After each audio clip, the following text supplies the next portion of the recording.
endormi. Aujourd'hui, je suis venu parler de la France.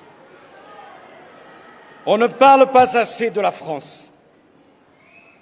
Comme si c'était démodé de parler de la France. Comme si on avait fini par tellement s'y habituer à la France que l'on n'y accordait plus d'importance. Jeune, j'ai aimé la France sans le savoir. Beaucoup dans ma famille venaient de loin. J'aimais le ciel sous lequel je vivais, et pourtant ce n'était pas, monsieur le maire, le ciel de Marseille. J'aimais le son des mots, j'aimais des chansons, j'aimais des musiques, j'aimais des livres, j'aimais des villes, une façon tellement française d'aligner les maisons, de planter les arbres le long des routes. J'aimais des bords de mer, j'aimais une façon de rire, j'aimais une façon d'être libre, j'aimais une façon française de goûter la vie, j'aimais une façon d'aimer. Au fond, j'aimais la France sans le savoir. J'aimais la France, jeune, sans comprendre le prix qu'avaient dû payer tant de générations pour nous léguer le pays qui allait devenir notre patrie.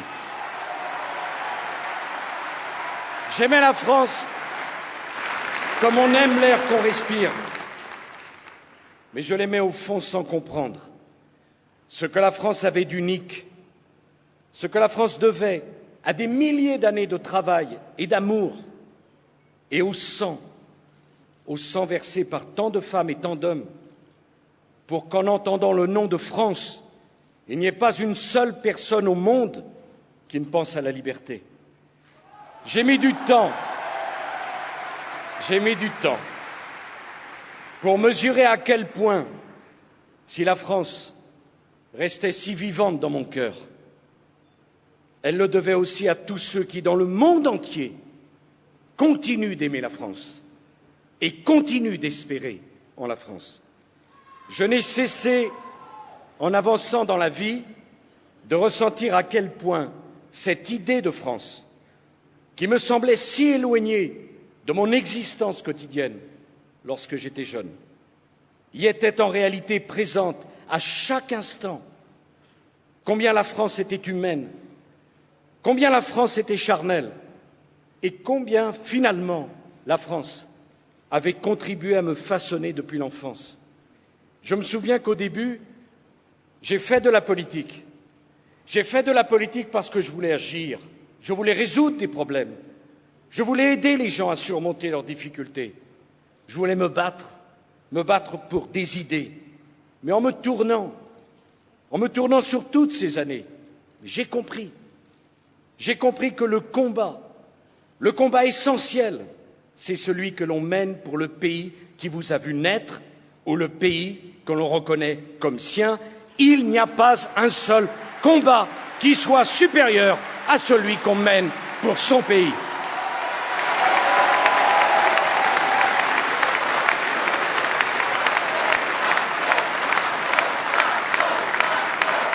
Confronté tous les jours aux difficultés quotidiennes des Français, je me suis forgé la conviction qu'en tirant tous les fils de la politique, on remontait toujours à la France.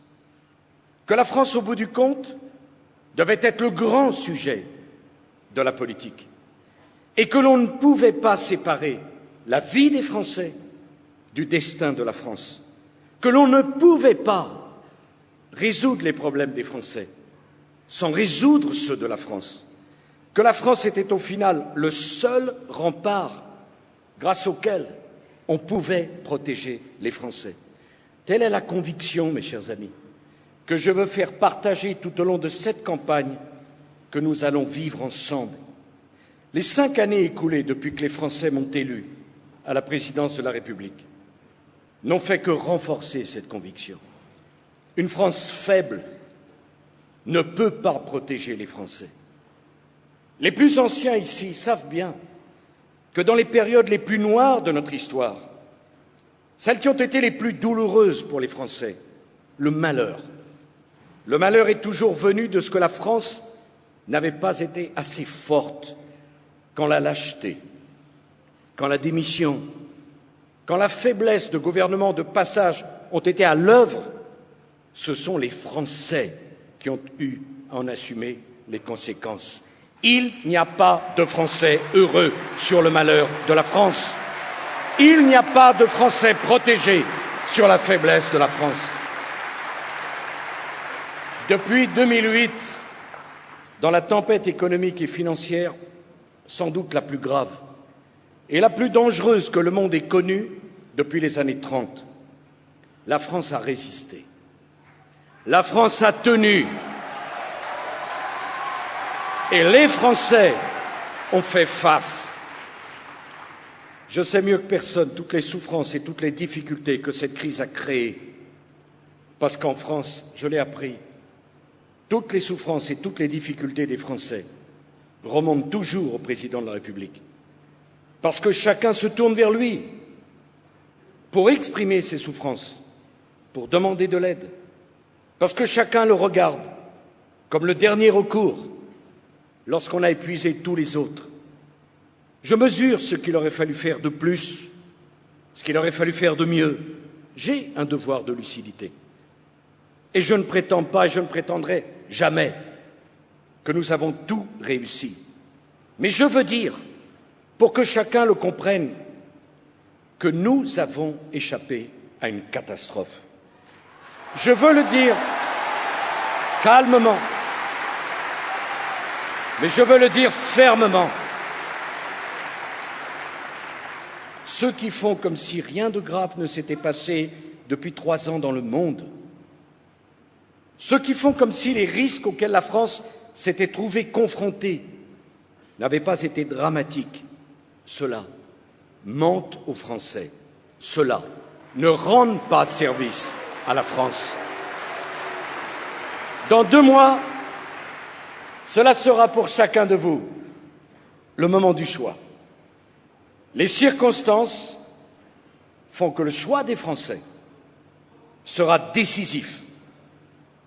Je veux que chacun de nos compatriotes puisse pouvoir décider en mesurant les enjeux. Si aujourd'hui, on ne comprend pas la nature de la crise et les risques qu'elle nous fait courir, alors non seulement on ne peut pas juger le passé, mais par-dessus tout, on ne peut pas imaginer l'avenir, on ne peut pas préparer l'avenir. Occulter la crise, ce n'est pas seulement malhonnête, c'est dangereux, parce qu'on ne se défend pas contre des périls dont on nie l'existence, parce que l'on ne protège pas contre des menaces qu'on fait semblant d'ignorer. Dire aux Français: dormez tranquille, il n'y a pas de crise, il n'y a pas de risque, c'est jouer avec l'avenir des Français, c'est les laisser sans défense quand la crise et quand les risques les auront rattrapés, c'est irresponsable et c'est moralement inacceptable.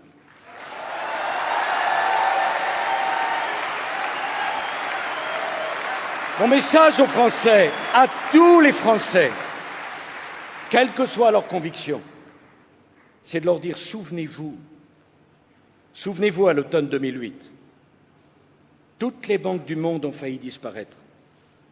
Souvenez-vous, c'était hier. Si les banques françaises avaient été entraînées dans un tel cataclysme, c'est votre épargne, le fruit de votre travail, vos économies, vos salaires, vos emplois qui auraient été emportés. Nous avons réussi à éviter cette catastrophe. Et puis, il y a eu la crise économique, il y a eu la récession qui a touché tous les pays dans le monde sans aucune exception. Il a fallu que l'État intervienne pour financer l'économie, pour soutenir l'activité, pour éviter une nouvelle fois que tout s'effondre. Nous avons réussi une nouvelle fois à éviter la catastrophe. Et puis, comme si cela ne suffisait pas, après cela, il y a eu la crise des dettes publiques, la crise de l'Europe, la crise de l'euro. Et il a fallu que la France s'implique à chaque minute pour empêcher l'éclatement de l'euro, qui aurait emporté toute l'Europe et qui aurait coûté si cher aux Français et en particulier aux plus vulnérables. Nous avons réussi une nouvelle fois à éviter la catastrophe. Et je dis nous parce que je tiens à associer François Fillon et l'ensemble du gouvernement au travail qui a été engagé.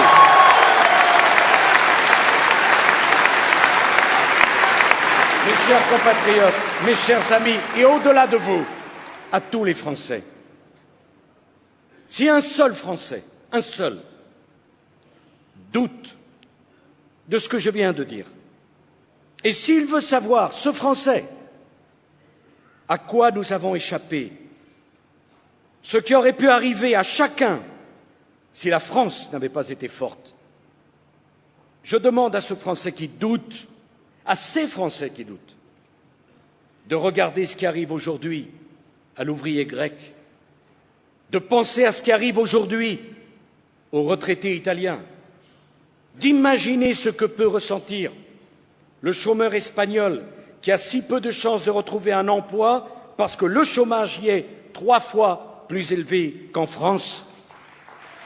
Je demande à ces Français d'imaginer le fonctionnaire portugais avec son traitement diminué de 15%. Je lui demande de regarder ces milliers de familles américaines condamnées à vivre dans des mobil-homes parce qu'au chômage, ils ne peuvent plus payer les traites de leur maison. En France, c'est vrai, l'endettement a augmenté, les fins de mois de nombre de nos compatriotes sont difficiles. C'est vrai, il y a plus de chômeurs. C'est vrai, c'est difficile de se loger. C'est vrai, on ne pourra plus partir à la retraite à 60 ans. C'est vrai, il va falloir travailler plus longtemps. C'est vrai, un fonctionnaire sur 2 partant à la retraite n'est pas remplacé. Mais ces décisions, je les assume parce qu'elles étaient difficiles. Mais si ces décisions, je ne les avais pas prises à temps, où en serions-nous aujourd'hui? Voilà la question qu'il convient de poser.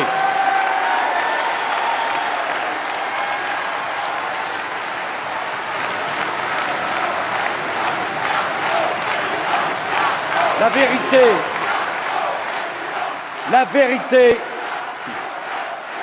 vérité ne me fait pas peur. La vérité ne doit pas faire peur à la France. La vérité, c'est que la France n'a pas été emportée par une crise de confiance qui a ravagé tant de pays dans le monde. La vérité, c'est que l'État n'a pas fait faillite. La vérité, c'est que les salaires et les pensions de retraite n'ont pas été baissés. La vérité, c'est que le chômage n'a pas explosé comme ailleurs. La vérité, c'est que des milliers de Français n'ont pas été chassés de chez eux. La vérité, c'est que dans notre beau pays, il n'y a pas eu ce désespoir, cette violence qui a embrasé tant d'autres pays si proches de notre cœur et de nos frontières.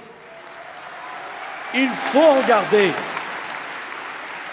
en face la réalité du monde, la réalité de la crise pour comprendre que travailler davantage, c'est la seule façon de préserver notre niveau de vie, notre pouvoir d'achat et de sortir par le haut de cette crise qui tire tant de pays vers le bas.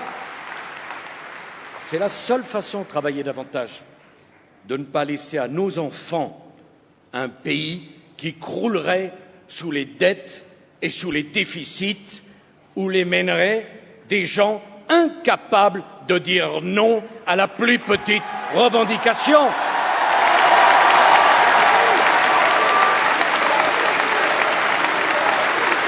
Notre génération n'a pas le droit, elle n'a pas le droit de laisser à nos enfants le soin de régler les factures que nous n'aurions pas eu le courage d'assumer. Si on refuse la réalité, on ne peut pas comprendre les efforts qu'il nous faut faire. Et si on ne les comprend pas, on ne les fera pas. Et si on ne les fait pas, alors ce sont tous les Français qui souffriront. Je ne veux pas de cette souffrance, car elle serait la conséquence de la facilité, de la démagogie et du mensonge. Si la France a mieux résisté que d'autres, c'est qu'elle a puisé sa force dans ce qu'elle avait de meilleur, dans ce qui lui a toujours permis de surmonter les pires épreuves, de demeurer un grand pays. Je veux parler du travail, je veux parler de l'effort, je veux parler du courage, je veux parler de l'intelligence, je veux parler des valeurs de responsabilité et d'autorité. Je veux parler du sentiment très fort de former une seule et même nation. Je veux parler de l'idéal de la République, de la chance qu'elle veut donner à tous les talents, à tous les mérites, de la valeur qu'elle reconnaît au travail. Je veux parler de cette grande chose en France qui s'appelle l'État et dont on voit bien dans la crise combien l'absence ou la faiblesse aurait été dangereuse. Pendant 5 ans, la France s'est appuyée sur ses valeurs, sur ses institutions, pour rester forte. Ce fut une tâche très difficile, parce qu'il a fallu rompre avec des habitudes, mes chers amis, des habitudes ancrées depuis des décennies. Et la première des habitudes avec lesquelles il a fallu rompre, c'est l'habitude détestable de toujours céder, de toujours reculer face à la moindre pression, face à la moindre protestation. Jamais autant de réformes n'ont été accomplies, mais tant de retard avait été pris et la crise a ouvert tant de fronts, la crise a demandé tant d'énergie. Les effets bénéfiques de tant de réformes que la France attendait ont été masqués par les dégâts de la crise, je le sais. Mais grâce à ces réformes, la France a renoué avec ses valeurs et la France sortira plus forte de la crise. Si les Français ont souffert de la crise, réfléchissons aussi, c'est à proportion des erreurs qui avaient été commises et qui ont affaibli la France. Pendant trop longtemps, les valeurs d'où vient la force de la France ont été abandonnées par ceux-là même qui avaient la responsabilité de les défendre. L'idéologie du partage du travail, la mise en cause systématique de toute forme d'autorité, la dilution des responsabilités ont affaibli la France et ont rendu les Français plus vulnérables. À force de ne plus regarder la France comme un tout, comme une destinée commune dont chacun est solidaire, mais comme une simple juxtaposition de communauté et de clientèle, à force de donner à chacun ce qu'il réclame sans tenir compte de ce que ça coûte à tous, à force que chacun n'ait plus que des droits et que l'on ne se soucie plus de lui faire respecter des devoirs, on a fragilisé la société. On a pris le risque qu'elle vole en éclats dans l'épreuve au moment où elle avait besoin de la plus grande des cohésions. Quand on oublie la France, mes chers amis, on tolère l'absentéisme scolaire, on s'offusque de la suspension des allocations familiales et on oublie qu'un enfant qui ne va pas à l'école, c'est une richesse immense que la France gaspille et que toute sa vie, cet enfant sera à la charge de tous. Quand on oublie la France, on oublie que ceux qui ne travaillent pas sont toujours à la charge de ceux qui travaillent. Et si ceux qui travaillent sont de moins en moins nombreux, la charge finira par devenir insupportable. Quand on oublie la France, on oublie que c'est le travail des uns qui donne du travail aux autres et qu'en partageant le travail, au lieu de l'encourager, on s'appauvrit collectivement au lieu de s'enrichir. Quand on oublie la France, on oublie que ce sont les travailleurs qui payent les retraites et que s'il y a toujours moins de travailleurs, et toujours plus de retraités. Il arrivera fatalement un jour où les retraites ne seront plus payées. Quand on oublie la France, on oublie qu'un territoire abandonné, c'est d'abord une ressource dont le pays se prive. Quand on oublie la France, on oublie que dans une nation tout se tient, que la prospérité de chacun dépend de la prospérité de tous, que le bonheur de chacun dépend aussi du bonheur de tous, la prospérité au milieu de la misère, le bonheur au milieu du malheur. Cela ne peut pas durer, cela ne dure jamais bien longtemps. Quand on oublie la France, on oublie que l'on ne peut pas faire un pays qu'avec des cadres, qu'avec des savants, qu'avec des ingénieurs. On oublie qu'une France sans agriculteurs, sans ouvriers, sans artisans, sans usines, sans ateliers, sans fermes, serait une France qui aurait perdu une partie de son âme, de sa culture et de son identité.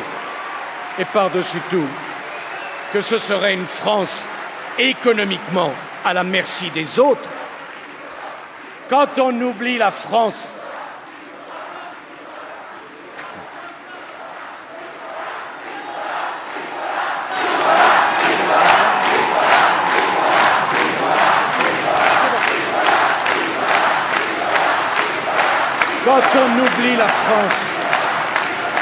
on oublie que l'État, c'est tous les Français, que la dette de l'État et la dette des Français, c'est une seule et même dette. On oublie que l'on ne peut pas bâtir une société et une économie prospères sur la ruine de l'État, ni la prospérité de l'État sur la ruine de la société et de l'économie. Au fond, mes chers amis, la France, c'est le nom que nous donnons à la solidarité entre les Français d'aujourd'hui et à la solidarité entre les générations. C'est cela, la France. La France, c'est ce qui nous appelle à ne jamais sacrifier l'avenir au présent. La France, c'est le nom par lequel nous disons le mieux notre amour à nos enfants et à nos petits-enfants. La France, c'est le mot qui nous fait nous souvenir avec respect et avec tendresse de ceux qui nous ont aimés assez pour nous laisser ce pays magnifique. Les ouvriers qui m'ont dit, la semaine dernière, à la centrale nucléaire de Fessenheim, « Monsieur le Président, ils nous ont vendus », savent bien que l'on ne croit pas en son pays quand on est prêt à arrêter des dizaines de réacteurs nucléaires en contrepartie d'un accord électoral qui se fait sur le dos de milliers d'ouvriers de la filière nucléaire française.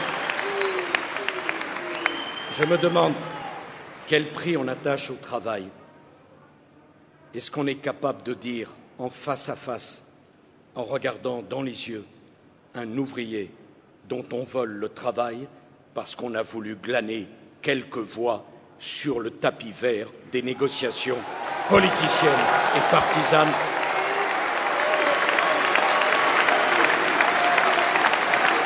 Je préfère être à ma place. Je préfère tenir le discours de vérité que d'être à la place de ceux qui font cela. Parce que moi, je ne pourrais pas paraître devant ces ouvriers à qui on dit « votre emploi, nous le volons pour gagner la place que nous voulons ».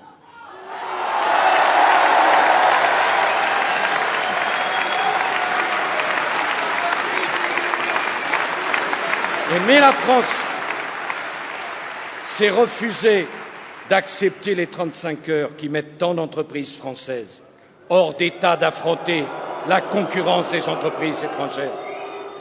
Aimer la France, c'est refuser de promettre la retraite à 60 ans en sachant que dans moins de 10 ans, on ne pourra plus payer les retraites. Aimer la France, c'est refuser d'augmenter les dépenses et d'augmenter les impôts en pleine crise mondiale de la dette. Aimer la France, c'est refuser d'aborder l'immigration par la seule posture idéologique. C'est un sujet qu'il faut évoquer avec gravité, parce qu'une immigration non maîtrisée est la cause de beaucoup de souffrances. Et les premiers à en souffrir sont ceux que l'on n'est pas capable d'accueillir dignement. Et ceux-là sont souvent ceux qui se sont fait dépouiller de leurs maigres économies par des passeurs sans scrupules qui n'ont pas hésité à mettre leur vie en danger et qui ne sont qu'une bande de criminels qui ne méritent que le châtiment le plus extrême. On n'exploite pas la misère des autres. Il y aurait d'ailleurs d'autres conséquences très lourdes si l'on ne maîtrise pas l'immigration, alors que le chômage reste si élevé. Notre protection sociale ira droit à la faillite. Notre pacte social explosera, car nous n'aurons pas les moyens de le financer. Et alors, ce seront toujours les mêmes, les plus faibles, les plus vulnérables, ceux qui ont le plus besoin de la solidarité nationale, qui en souffriront le plus. Je n'ai jamais été, et je n'ai pas changé, et je ne changerai pas pour l'immigration zéro, qui pour un pays comme la France n'a tout simplement pas de sens. Mais refuser tout contrôle, récuser l'immigration choisie, laissant ainsi la porte ouverte à l'immigration subie, c'est irresponsable et c'est moralement condamnable. Mes chers amis, rien n'est plus dangereux que la bonne conscience qui ne veut pas regarder en face les conséquences de ce qu'elle réclame. Seul compte pour la bonne conscience son image et son miroir. Régulariser massivement, ouvrir les vannes, ce n'est ni plus ni moins qu'une faute. Quand on aime la France, on ne réduit pas la nationalité française à une adresse et on ne prend pas le risque du vote communautaire qui ferait peser sur les élus locaux une pression communautariste immense et voler en éclats notre pacte républicain. Quand on aime la France, on veut que la France soit maîtresse de son destin et maîtresse chez elle. C'est cela, aimer la France.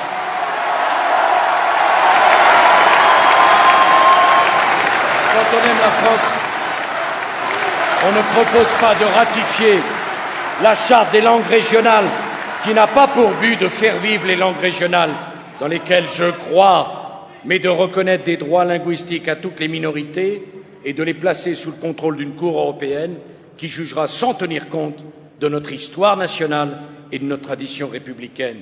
C'est le communautarisme qui est au bout du chemin et pas la défense d'un magnifique patrimoine de langues et de cultures qui font la richesse de notre pays.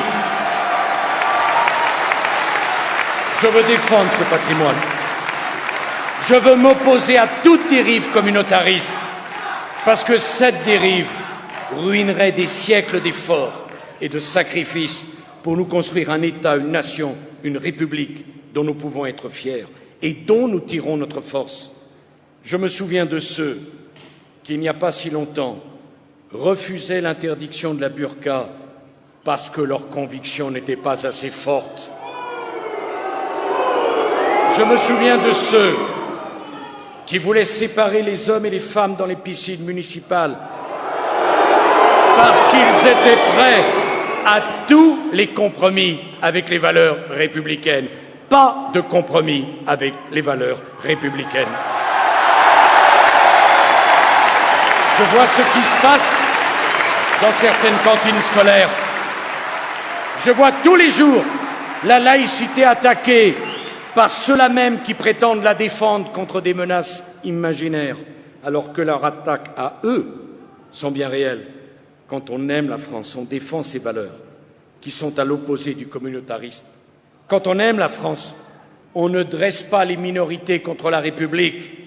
Quand on aime la France, on n'est pas du côté de ceux qui, pour défendre leurs intérêts, bloquent le pays et prennent les Français en otage dans des conflits qui ne concernent que des minorités protégées par des statuts dont elles ont fini par penser qu'ils leur donnaient tous les droits.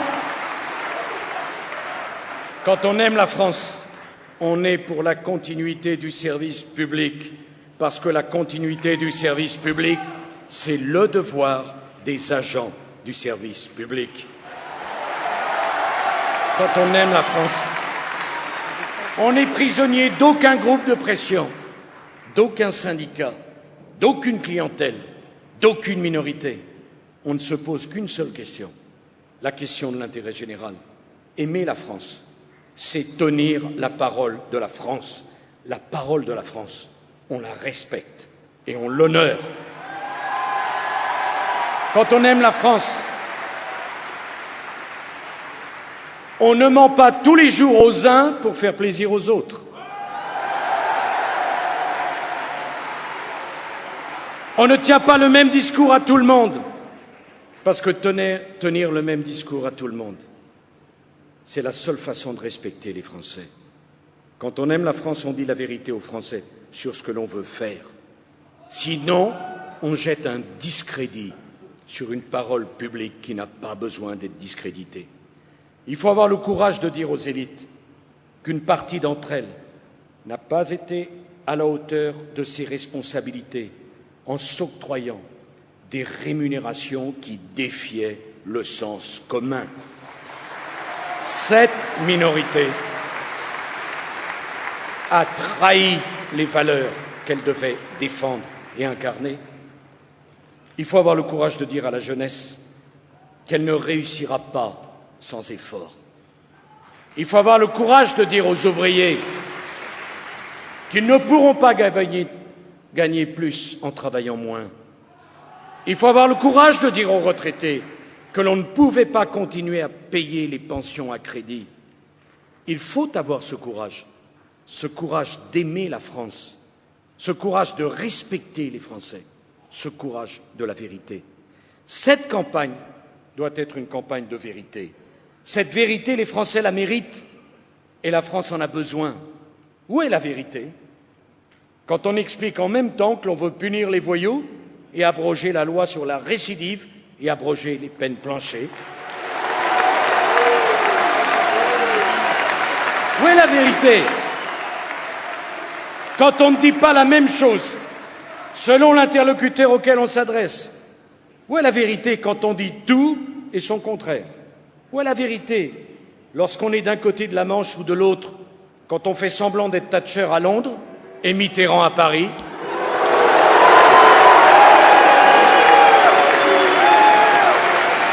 On veut bien choisir, mais alors il faut tomber le bon jour,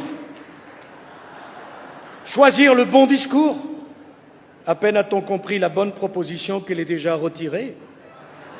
Ce n'est pas comme ça qu'on dirige un pays qui est la 5e puissance mondiale.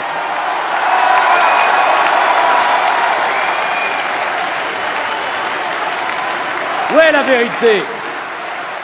À moins que nous n'ayons pas bien compris. Où est la vérité? Quand on dit chaque jour le contraire de la veille, mieux vaut économiser les réunions et les meetings. Ça va devenir compliqué. Alors un jour, on avance que tous les clandestins vont être régularisés. Mais un autre jour, on dit non, ce sera au cas par cas. Un jour, on annonce solennellement le retour à la retraite à 60 ans. Mais le lendemain, on dit qu'il fallait comprendre autre chose. On ne sait toujours pas quoi. Et on se demande même s'il y a quelque chose d'autre à comprendre.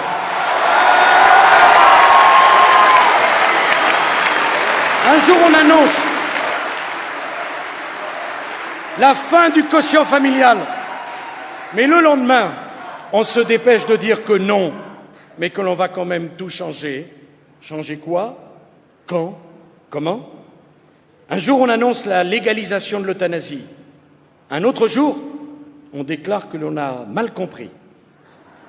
Mais la fin de la vie, mes chers amis, est un sujet trop douloureux. C'est un sujet dont je suis certain qu'il ne doit pas être instrumentalisé. Parce que l'euthanasie, c'est une question qui engage tant de choses profondes et intimes. C'est un dilemme profondément humain que la loi, sans doute, comme elle le fait déjà, cher Jean Leonetti, peut encadrer, mais qu'à mes yeux, elle ne doit pas trancher. Quand on aime la France, on ne fragilise pas les institutions qui forment la trame de notre vie sociale. La famille, le mariage font partie de ces institutions qu'il ne faut aborder qu'avec infiniment de précaution, quels que soient les bouleversements que la famille, que le mariage ont connus depuis des décennies. La famille, le mariage, restent des repères, restent des références profondément ancrées dans notre conscience collective et qui font partie de notre identité. Nous ne voulons pas que l'on sacrifie notre identité à la mode du moment.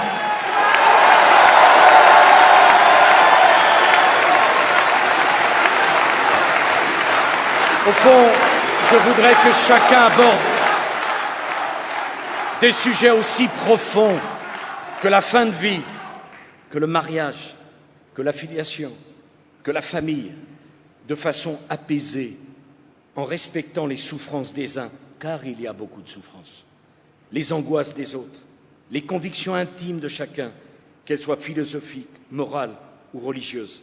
Faire partie d'une même nation, être français, c'est accepter l'idée que ce qui nous unit est plus fort que ce qui nous sépare et qu'il y a entre chacun d'entre nous un lien fraternel, un lien de solidarité, de compréhension, de respect que nous ne devons pas abîmer en nous insultant, en nous déchirant ou en assurant la promotion d'idées irréfléchies et irraisonnées, encore une fois, pour aller gagner ici ou là quelques voix.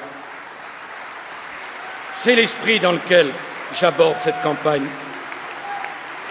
C'est l'esprit avec lequel je veux aller à la rencontre des Français.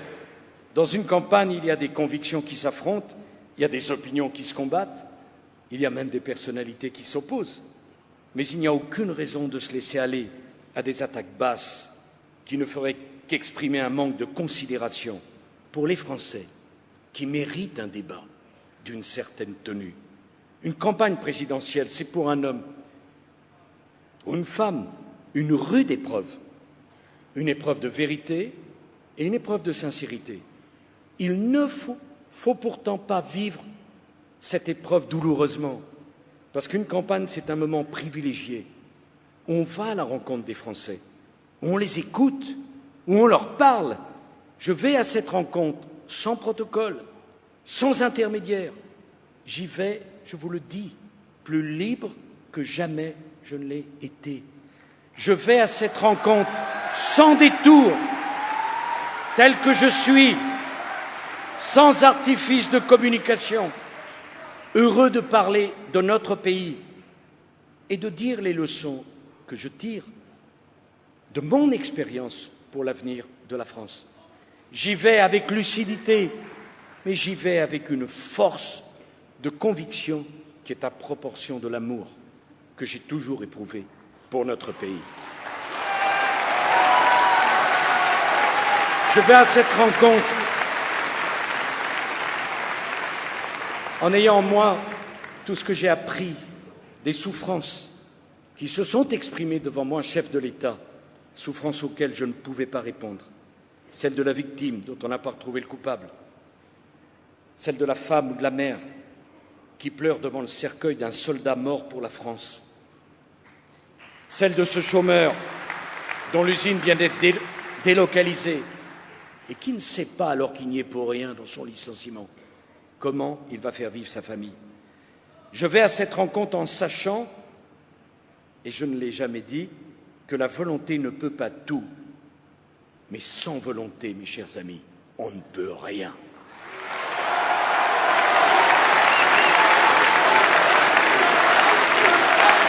Certains considèrent qu'il vaut mieux ne rien tenter que de prendre le risque d'échouer. Comment ils disent?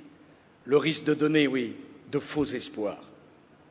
Mais mes chers amis, si l'on ne veut rien, si l'on ne tente rien, si l'on ne prend jamais le risque d'échouer, alors on peut être certain qu'il n'y a plus rien à espérer du tout. Quand on risque d'échouer, on risque aussi de réussir. Alors je préférerais toujours prendre le risque d'échouer que de renoncer à la possibilité, même la plus mince, de réussir.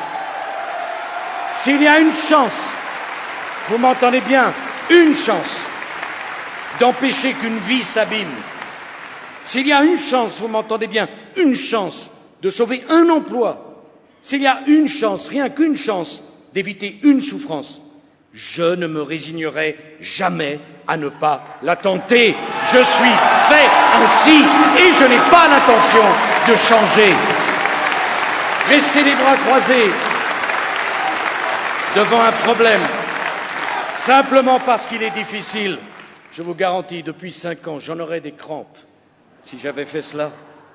Lever les bras au ciel en s'écriant que contre le chômage, on a tout essayé, ou que l'État ne peut pas tout, et que par conséquent on ne fait rien, c'est une conception de la politique qui ne sera jamais la mienne. Je préfère arrêter que de devenir comme cela. Nous n'avons pas toujours réussi ce que nous avons entrepris.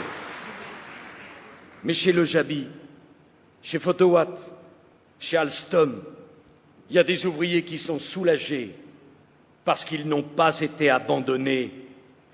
Il y a des milliers de travailleurs qui ont sauvé leur emploi, qui étaient condamnés d'avance grâce aux fonds stratégiques d'investissement, aux médiateurs du crédit, auxquels personne ne croyait.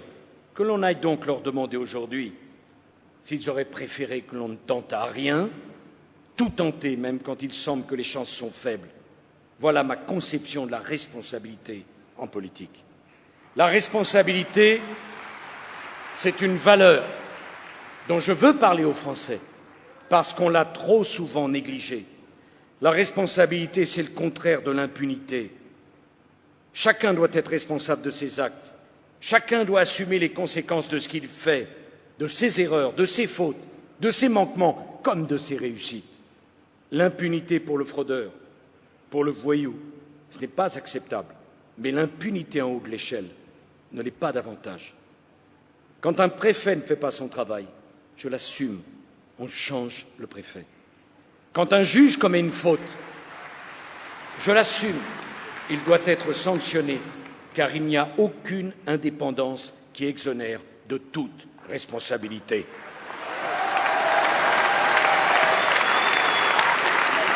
Je veux aller à la rencontre des Français pour leur parler de l'autorité, cette valeur que l'on a tant dénigrée dans le passé et dont on se rend compte à quel point maintenant elle manque. Je veux parler de l'autorité du maître à l'école, du maître à l'école. Pas du copain à l'école, du maître à l'école. Je veux parler de l'autorité du professeur, de l'autorité du policier, de l'autorité de l'État, de l'autorité de la loi. Je veux parler de l'autorité que confère le savoir et que confère la morale. Je veux dire qu'un monde sans autorité est un monde sans liberté. Parce que l'autorité et la liberté, c'est complémentaire. C'est l'ordre et le mouvement. C'est la transmission et la transgression dans la même direction. Je ne veux pas aller à la rencontre des Français pour parler à la droite, pour parler à la gauche, pour parler au centre. Pour moi, la France, c'est tous les Français. La France, ce ne sont pas des camps, ce ne sont pas des partis, ce ne sont pas des factions qui ne cessent jamais de se combattre avec la certitude d'être le bien contre le mal. Je ne pense pas qu'il suffise d'être dans le camp du mal parce qu'on n'est pas immédiatement convaincu par mes idées, par mon action et par mon discours. Au-dessus des partis, il y a la France. Et il faut aimer la France davantage que son propre parti. Je veux dire aux Français qu'il ne faut pas toujours se demander si une idée est de droite ou de gauche, mais si cette idée est la bonne pour le pays. Pendant 5 ans, j'ai pu mesurer la puissance des corps intermédiaires qui s'interposent parfois entre le peuple et le sommet de l'État. Ces corps intermédiaires qui prétendent souvent parler au nom des Français et qui, en vérité, souvent confisquent la parole des Français. que ce soit pour l'autonomie des universités, le service minimum, la réforme des ports ou les retraites. J'ai pu mesurer bien souvent la difficulté de réformer quand les Français n'ont pas leur mot à dire. Ce ne sont pas les Français qui sont rétifs aux réformes, mais les corps intermédiaires qui n'aiment rien tant que l'immobilisme. Je veux rendre la parole aux Français. Les défis sont trop grands, les changements trop importants pour que les Français n'y soient pas associés directement. J'ai bien entendu les cris de ceux qui pensent que se tourner vers le peuple, c'est du populisme. Au fond d'eux-mêmes, ils trouvent sans doute que le peuple n'est pas assez raisonnable, que le peuple n'est pas assez intelligent et que mieux vaut ne pas demander son avis au peuple. Je sais très bien que tous ceux qui pensent cela ne voudront rien lâcher de leur pouvoir. Ils résisteront. Ils ont fait la même chose au général de Gaulle en 1962, lorsque le général de Gaulle a dit que seul le peuple de France pouvait choisir le président de la République française.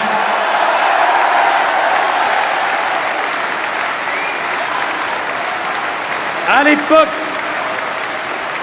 on disait de Gaulle qu'il était un dictateur et de sa volonté qu'elle était une forfaiture. Si j'en juge, les candidats de 2012 doivent être en désaccord avec les socialistes de 1962. Ce qui était une forfaiture à l'époque ne semble gêner personne aujourd'hui. Je veux être le candidat du peuple de France. Je ne serai pas le candidat d'une petite élite contre le peuple. Le référendum, c'est l'esprit de la Ve République. Et la Ve République, nous lui devons beaucoup. Enfin, avec la réforme de la Constitution, j'ai voulu trouver une voie raisonnable qui ne modifie pas les grands équilibres de nos institutions. Une voie, Monsieur le Président de l'Assemblée nationale, qui redonne des droits au Parlement. Ce ne fut pas toujours facile. Et même, cher Jean-François, une réforme qui a donné des droits à l'opposition. Je l'ai fait parce que je pensais que c'était souhaitable pour notre démocratie. La majorité ne s'affaiblit pas lorsqu'elle reconnaît des droits supplémentaires à l'opposition. Quand on est fort, quand on est sûr de ses convictions, on tend la main, on ne ferme pas le poing. À mes amis qui souvent m'ont dit « On a confié la présidence de la Commission des finances à l'opposition. Regarde ce qu'ils en font. » J'aurais dit oui, bien sûr, mais nous ne serons jamais comme eux. Parce qu'on ne combat pas le sectarisme en étant sectaire soi-même. Parce qu'on ne combat pas l'intolérance en étant intolérant soi-même. Parce qu'on ne combat pas l'excès en étant excessif soi-même. Nous ne leur ressemblons pas. Nous n'avons pas les mêmes méthodes. Nous n'avons pas d'ennemis dans le peuple français. Et je souhaite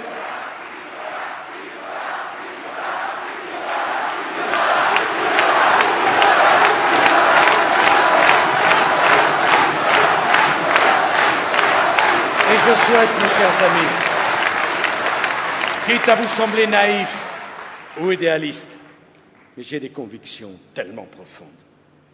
Pour notre France, pays si éruptif, parfois si violent, je souhaite que nous continuions à aller dans le même sens, celui du renforcement de notre démocratie. Bien sûr, il y a des débats et nous conduirons ces débats, mais je veux évoquer la question d'un mode de scrutin qui tient à l'écart du Parlement de grands courants de notre vie politique et qui, au fond, pousse en définitive aux manœuvres d'appareil dont je parlais il y a un instant. Ce qui s'est passé avec le nucléaire, c'est tout simple. Un courant politique, pour avoir des sièges, négocier avec un autre courant politique sur le tapis vert. Parce que ce courant politique devient prisonnier de la formation la plus grande au seul prétexte que ce courant politique seul ne pourrait avoir un seul siège.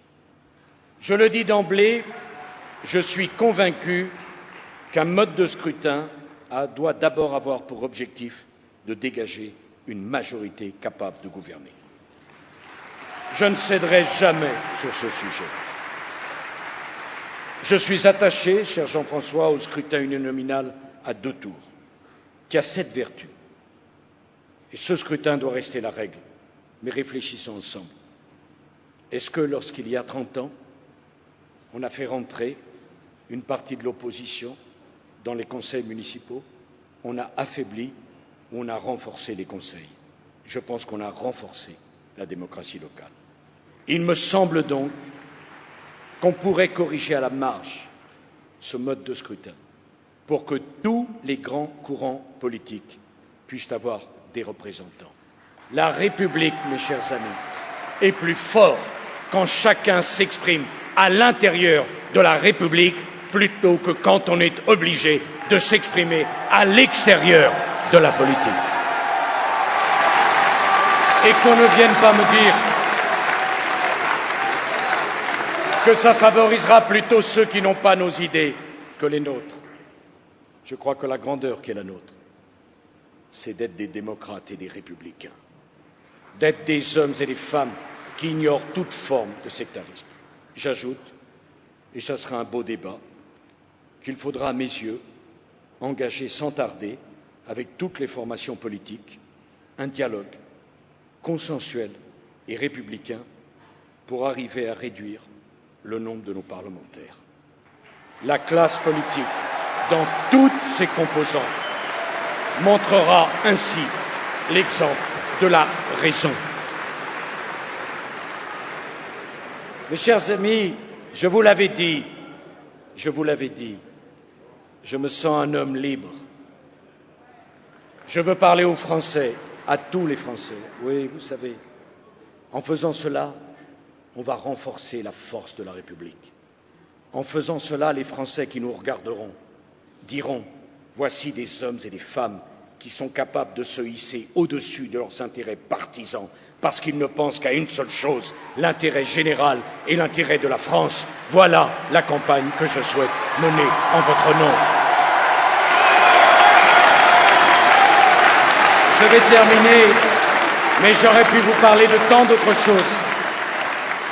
Devant Alain Juppé, j'aurais pu dire combien j'ai été bouleversé en Libye quand j'ai vu le nom de la France acclamé par cette jeunesse arabe qui ne criait pas mort aux Juifs, mort aux Américains, mort à Israël, mais qui disait démocratie, croissance, formation et emploi. J'ai été bouleversé en Côte d'Ivoire quand j'ai vu que grâce à la France, enfin, on permettait aux Ivoiriens d'élire démocratiquement un président. Ils en ont le droit.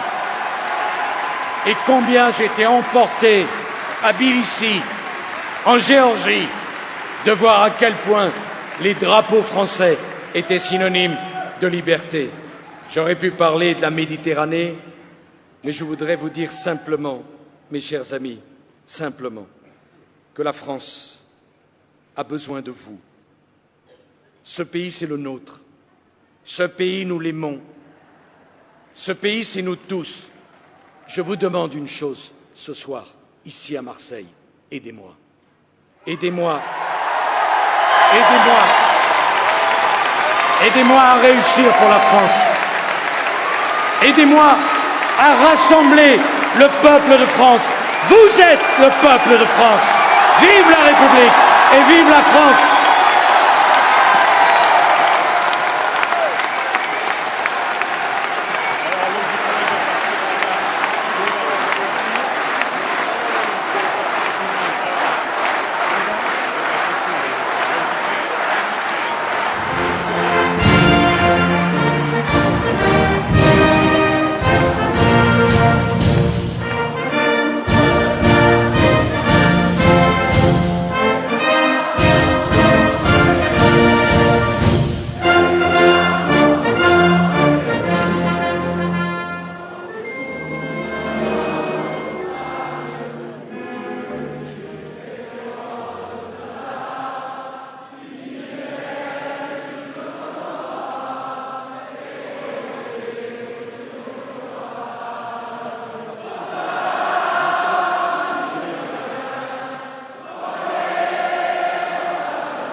c'est là-bas.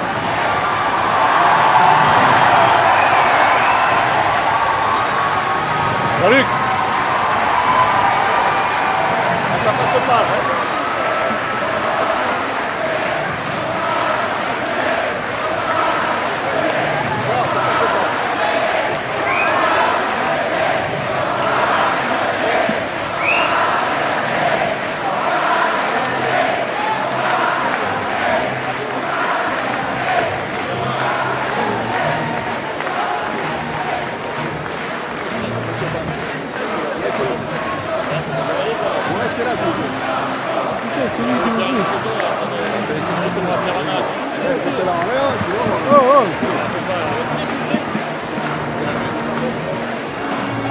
Pas vrai.